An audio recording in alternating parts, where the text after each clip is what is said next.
Welcome to the Lippert Technical Training Institute. My name's Chet Dellenbeck. Today we're going to be talking about the PSX2 electric stabilizer. I already have one installed on the front of the unit. I also have one on the back. These will have two switches, one in the front, one in the back, that controls each individual stabilizer. Before you deploy the stabilizers, you want to make sure that your unit's level. So once the unit is level, simply open up the access door on the back and hit extend.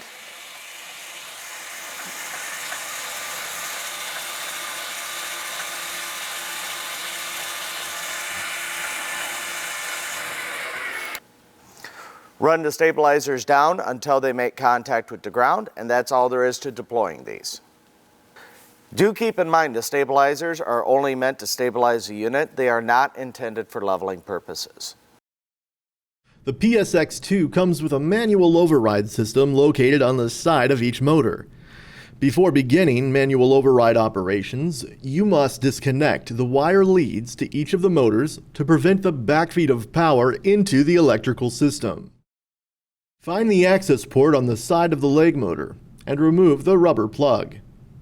Using a ratchet with a 5/16" socket, turn the override nut until the leg extends or retracts into the desired position. Turning the override nut to the right will extend the leg, to the left will retract it. The gears can be stripped if the manual override is continuously used on stabilizer legs that are already extended to their fullest position. Care and maintenance of the PSX2 is very straightforward and simple. Simply keep all the components free of dirt and debris. Periodically though, you will want to clean off the drive shaft. So what you need to do for that is simply wipe off any excess grease and dirt and debris, and then you'll come back in with a light coating of white lithium. Don't saturate it, just spray it down with a light coating and then wipe off the residue with a rag. That concludes the video on the PSX2.